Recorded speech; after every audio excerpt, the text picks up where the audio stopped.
taat yang kamu bagi pewahyuan yang Tuhan taruh pada mereka. Maka it stops there. Harusnya kan kita bisa bagikan hal tersebut.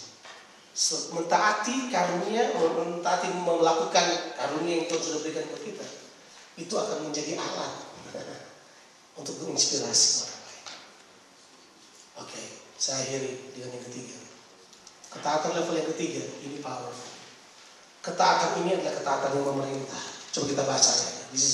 Ini terambil, kalau sudah baca kan di Ibrani 5 tadi, Yesus menjadi pokok keselamatan bagi banyak orang.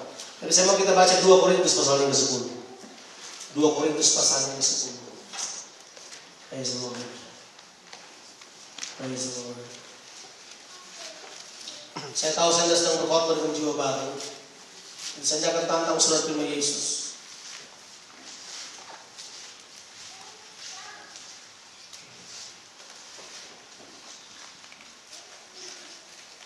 Kita akan baca ayat yang ketiga saja sampai ayat yang ke-6 dari 2 Korintus 10. 2 Corinthians chapter 10 verse 3 to 6.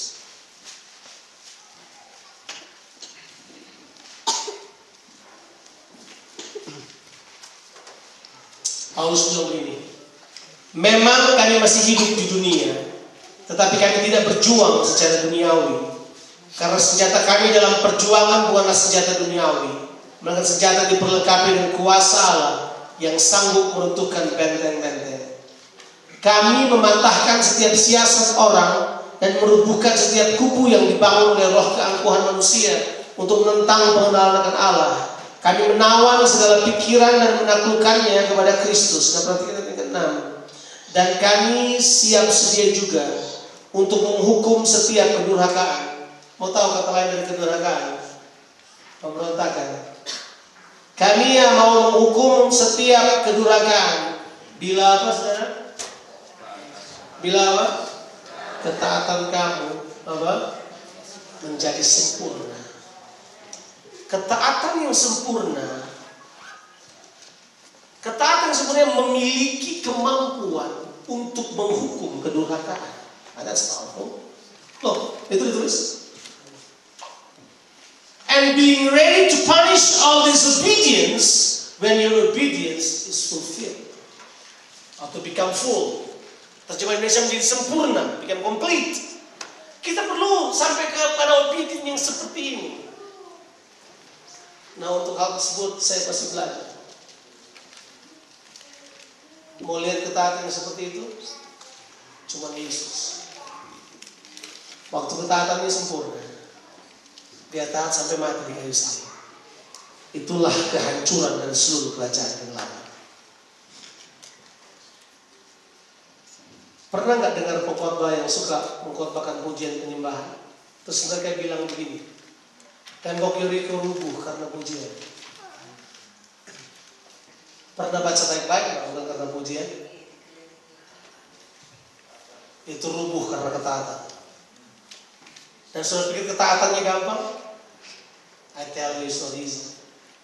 Bayangkan dari awal udah impossible. Benar perkataan istri saya. Nothing is impossible. Itu perkataan Tuhan Yesus. Tadi saya sampaikan begitu. No, this is the time for us to challenge the possibility. Because nothing is impossible. Coba saudara bisa bayangkan. Sudah pikir mereka cuma kemudian teriak, mereka bersorak kemudian rubuh. My friend, no. Pelajari baik-baik. Itu waktu Yosua ketemu malaikat Tuhan aja itu udah mengerikan sekali. Yosua pikir malaikat Tuhan bakal beritahu dia cara-cara strategi perang yang paling bagus. Saya yakin strateginya kerajaan Allah adalah ketaatan. Kita ketemu pikir macam-macam, taat aja dulu. Strategi canggih, ketaatan zero, dia gagal.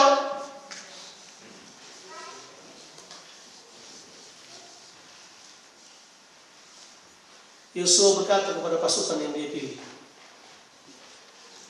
kita akan berebut Yeriko. Pasti pasukannya panglima-panglimanya udah senang aja nih. Gimana caranya? Gimana? Kita lompat, kita serbu, kita terkam dari sini, tembak pakai bom nuklir apa enggak? Gini, kita bakal baris-baris keliling. Mereka berkata, ya Tuhan. Yosua katanya ketemu Tuhan. Jangan-jangan dia cuma makan pizza kebanyakan, makan sate kambing kebanyakan, jadi agak miring-miring ini. Terlalu makan terlalu banyak makan makanan bule di camp, sedikit miring cara berpikirnya, makan serius itu. Enggak. Yusuf bilang kerjanya. Dan dia berkata gini, kelilingi 6 hari, setiap hari 1 kali, tanpa bersuara. Itu pas teman dia bilang, lu cerewet lu, gua hantam lu, jangan coba-coba. Bisa dibayangkan, dia cerewet di pesta putih, diam putar. Hari pertama, hari kedua, it's like stupid. It's like acting stupid. Tapi apa betul itu stupid? Enggak. Hari ke-7 baru diberitahu. Kali yang ke-7, lu putar 7 kali. Teriak. Jadi itu rubuh, bukan karena teriakannya. Bayangkan hari kedua waktu orang Yeriko di dalam Yeriko itu udah lihat nih. Gila ini mereka bikin apa nih? Karena orang Yeriko itu udah dengar duluan kan, udah disebutkan, bayangkan bahwa satu-satunya bangsa yang Allahnya berperang bersama mereka itu cuma bangsa Israel. Sekarang mereka lagi datang dekat ini, pasti mereka dahsyat, tidak perlu gemetar. Tapi hari pertama kalau lihat, ngintip dari atas, mau belajar baris, kok menurut saya ke Israel beberapa kali dikasih mereka punya cerita-cerita tradisionalnya mereka itu. Mereka diketawain, ada yang dilemparin dari atas. Bayangkan mereka lagi jalan dilemparin dari atas, marah kan, tapi tidak bisa ngomong. Taat tuh. Kita baru istri tumpahin kopi, kita ngomong udah. Ya kan? Itu pelajaran budaya sejati tuh. Ketika lagi duduk di meja makan, anaknya datang, senggol susu tumpah di atas meja, ditampar oleh bapaknya. Mana anak kamu? Udah. Sekarang bapaknya makan, bapaknya senggol kopi tumpah, dia marah istrinya. Kenapa kalau kopi di samping siku saya? Kan begitu saya ngomong.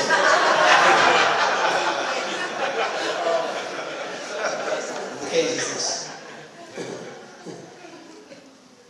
kadang-kadang dalam ketaatan kita harus redam kemarahan. Dalam ketaatan kita harus buang gengsi kita. Dalam ketaatan kadang-kadang kita harus biarkan diri kita seperti mama. Karena kitab sudah janji, siapa yang menanti-nantikan Tuhan tidak pernah dipermalukan. Kelihatannya mungkin kita kira seperti mama, tapi enggak. Dalam ketaatan barangkali bisa berkorban banyak mengeluarkan isi dompet saudara. Dalam ketaatan barangkali saudara harus mengalami hal-hal yang saudara nggak sukai. But through that, itu dia. Saudara menghukum kedurhakaan. Bapak-bapak, anak-anak kita memberontak. Kadang-kala bukan karena pergaulan di luar, tapi cuma karena kita nggak tahu. Ya.